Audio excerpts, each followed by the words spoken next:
Na górze skrzypnęły drzwi. Yennefer stanęła przy schodach, wsparta na balustradzie galeryjki. Wiedźminie, czy mógłbyś tu na chwilę przyjść? Oczywiście. Czarodziejka oparła się plecami o drzwi jednego z niewielu jako tako umeblowanych pokoi, w którym umieszczono cierpiącego trubadura. Wiedźmin podszedł, przyglądając się w milczeniu. Widział jej lewe ramię, odrobinę wyższe od prawego, nos odrobinę za długi, usta nieco zbyt wąskie, podbródek troszkę zbyt cofnięty, brwi za mało regularne, oczy widział zbyt wiele szczegółów. Zupełnie niepotrzebnie. Co z Jaskrem? Wątpisz w moje umiejętności? Nadal patrzył. Miała figurę 20-latki. Choć jej prawdziwego wieku wolał nie zgadywać. Poruszała się z naturalną, niewymuszoną gracją. O nie sposób było zgadnąć, jaka była dawniej, co w niej poprawiono. Przestał się nad tym zastanawiać. Sensu to nie miało żadnego. Twój utalentowany druh będzie zdrowy. Powiedziała. Odzyska swe zdolności wokalne. Masz moją wdzięczność, Yennefer. Uśmiechnęła się. Będziesz miał sposobność ją okazać. Czy mogę zajrzeć tam do niego? Milczała chwilę, przyglądając mu się z dziwnym uśmiechem, bębniąc palcami po framudze drzwi. Oczywiście, wejdź. Medalion na szyi Wiedźmina zaczął ostro, rytmicznie drgać. W centralnym punkcie podłogi leżała płonąca mlecznym światłem szklana kula wielkości małego arbuza. Kula wytyczała środek 9-ramiennej gwiazdy, precyzyjnie wytrasowanej, sięgającej ramionami kątów i ścian komnatki. W gwiazdę wpisany był wymalowany czerwoną farbą pentagram. Końce pentagramu oznaczone były czarnymi świecami tkwiącymi w lichtarzach o dziwacznym kształcie. Czarne świece płonęły również na wezgłowiu łóżka, na którym spoczywał okryty baranimi skórami jaskier. Poeta oddychał spokojnie, nie rzęził już i nie charczał. Z jego twarzy znikł grymas bólu, zastąpiony idiotycznym, pełnym szczęścia uśmiechem. Śpi Powiedziała Yennefer. i śni. Geralt przyjrzał się wzorom wykreślonym na podłodze. Ukryta w nich magia była wyczuwalna, ale wiedział, że była to magia śpiąca, nierozbudzona. Przywodziła na myśl szmer oddechu drzemiącego lwa, ale dawała pojęcie o tym, czym może być lwi ryk. Co to jest, Yennefer? Pułapka Na kogo? na ciebie. Chwilowo. Czarodziejka przekręciła klucz w zamku, obróciła go w dłoni, klucz znikł. Tak więc jestem schwytany. Powiedział zimno. Co teraz? Będziesz nastawać na moją cnotę? Nie pochlebiaj sobie. Yennefer usiadła na brzegu łóżka. Jaskier, wciąż kretyńsko uśmiechnięty, zajęczał cicho. Był to bez wątpienia jęk rozkoszy. O co tu chodzi, Yennefer? Jeśli to gra, to nie znam reguł. Wspominałam ci, Zaczęła. że zawsze zdobywam to, czego pragnę. Tak się zaś składa, że zapragnęłam czegoś, co ma Jaskier. Odbiorę mu to i rozstaniemy się. Nie obawiaj się, nie stanie mu się żadna krzywda. Cudactwa, które ustawiłaś na podłodze, Przerwał. służą do wywoływania demonów. Tam, gdzie wywołuje się demony, zawsze staje się komuś krzywda.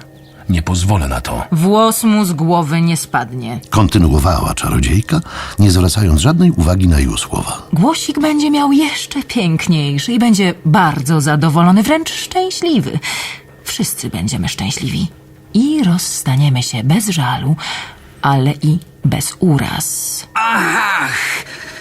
Virginio, Zajęczał Jaskier, nie otwierając oczu. piękne są twe piersi, delikatniejsze nieźli puch łabędzi.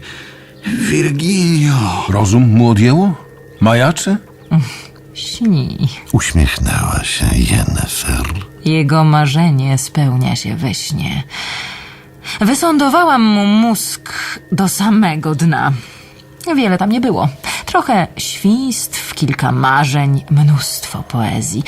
Mniejsza z tym pieczęć, którą zaczopowana była butla z dżinem, Geralt. Wiem, że to nie trubadur ją ma, ale ty. Poproszę o nią. Do czego ci ta pieczęć? Jakby tu odpowiedzieć na twoje pytanie. Czarodziejka uśmiechnęła się zalotnie. A spróbujmy może tak. Gówno cię to obchodzi, Wiedźminie. Zadowala cię taka odpowiedź? Nie, Uśmiechnął się również i równie paskudnie. nie zadowala. Ale nie rób sobie z tego powodu wyrzutów, Yennefer. Niełatwo mnie zadowolić. Jak do tej pory udawało się to wyłącznie osobom sięgającym wyżej niż przeciętność. Szkoda. Pozostaniesz zatem niezadowolony. Twoja strata. Pieczęć, poproszę. Nie rób min niepasujących do twego typu urody i karnacji. Jeśli nie zauważyłeś, to wiedz, że właśnie zaczęło się odwdzięczanie, które jesteś mi winien. Pieczęć jest pierwszą ratą ceny za głos śpiewaka. Jak widzę, rozłożyłaś cenę na wiele rat. Powiedział zimno. Dobrze. Mogłem się tego spodziewać i spodziewałem się. Ale niech to będzie uczciwy handel, Yennefer. Ja kupiłem twoją pomoc. I ja zapłacę. Skrzywiła wargi w uśmiechu, ale jej fiołkowe oczy pozostały niezmrużone i zimne. Co do tego, Wiedźminie, nie powinieneś mieć wątpliwości. Ja. Powtórzył. Ale nie Jaskier. Zabieram go stąd w bezpieczne miejsce. Uczyniwszy to, wrócę, zapłacę drugą ratę i dalsze. Bo jeżeli chodzi o pierwszą... Sięgnął do sekretnej kieszonki w pasie, wydobył mosiężną pieczęć ze znakiem gwiazdy i złamanego krzyża. Proszę, weź. Nie jako ratę. Przyjmij to od Wiedźmina w dowód wdzięczności za to, że choć wyrachowanie, ale potraktowałaś go życzliwiej, niż zrobiłaby to większość twoich konfratrów. Przyjmij to jako dowód dobrej woli, który powinien przekonać cię, że zadbawszy o bezpieczeństwo przyjaciela, wrócę tu, by płacić. Nie dostrzegłem skorpiona wśród kwiatów, Yennefer. Gotów jestem płacić za moją nieuwagę. Piękna przemowa. Czarodziejka skrzyżowała ręce na piersi. Wzruszająca i patetyczna. Szkoda, że daremna. Jaskier jest mi potrzebny i zostanie tu.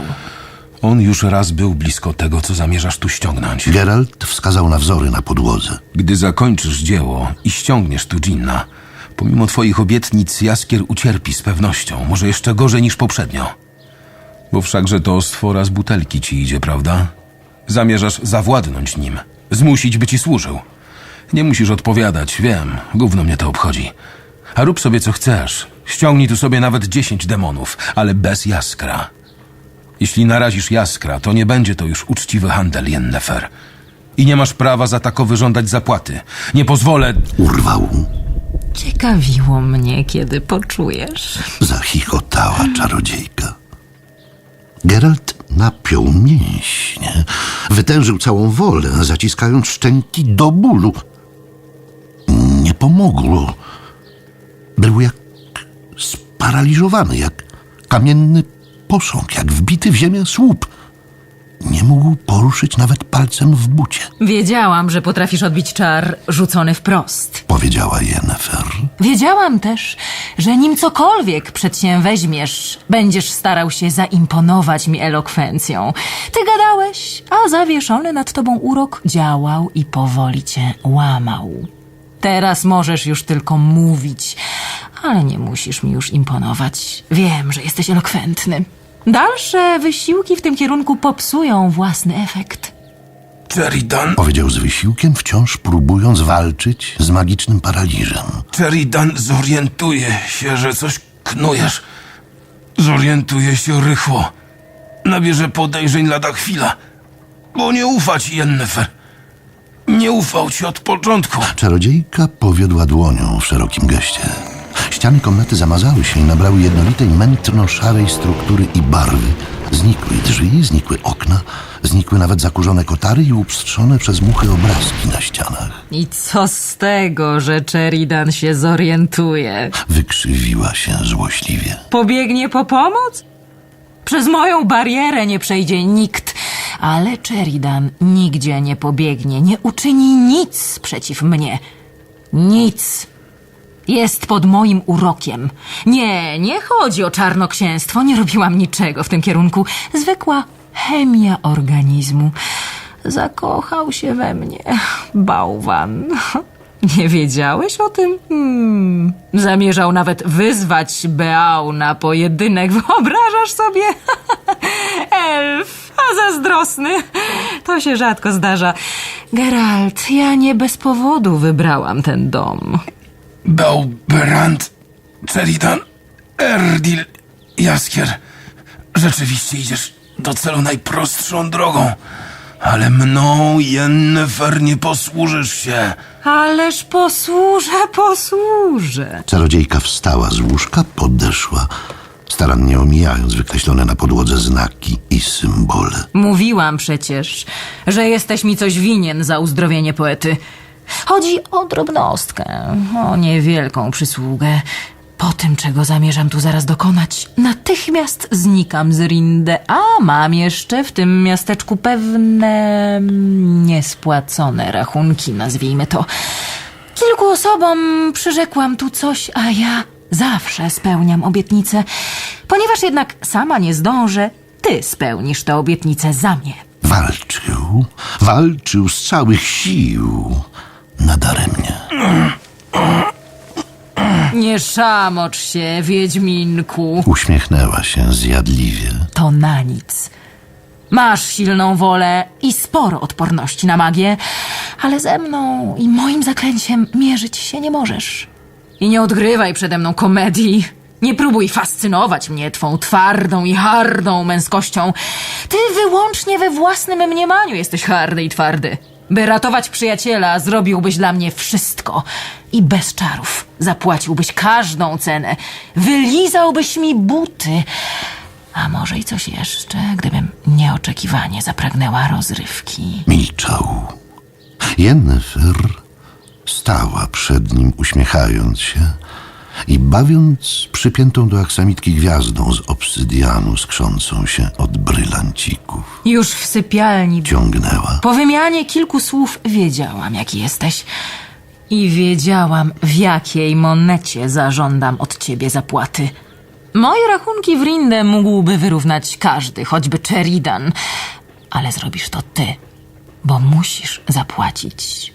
Za udawaną hardość, za zimny wzrok, za oczy łowiące każdy szczegół, za kamienną twarz, za sarkastyczny ton, za mniemanie, że możesz stać twarzą w twarz z Yennefer z Wengerbergu i uważać ją za pełną samouwielbienia arogantkę, za wyrachowaną wiedźmę, a jednocześnie wytrzeszczać oczy na jej namydlone cycki.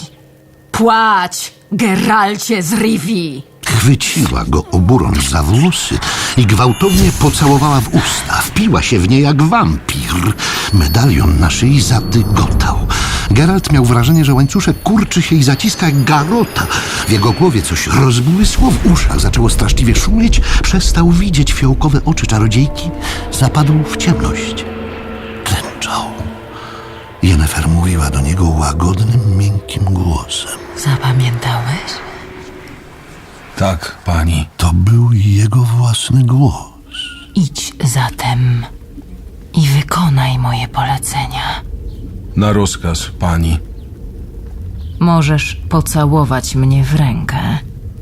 Dzięki, pani. Poczuł, że zbliża się do niej na kolanach. W głowie brzęczało 10 000 pszczół. Jej dłoń pachniała bzem i agrestem. Bzem i agrestem. Bzem i agrestem.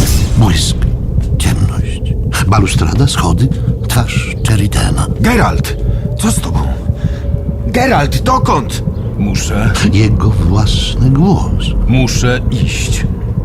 Bogowie, spójrzcie na jego oczy. Twarz Wratimira, wykrzywiona przerażeniem, twarz Erdila i głos Sheridana. Nie! Erdil, nie! Nie dotykajcie go i nie próbujcie zatrzymać. Z drogi, Erdil! Zejdź mu z drogi! Zapach brzuchu i agrestu, brzuchu i agrestu.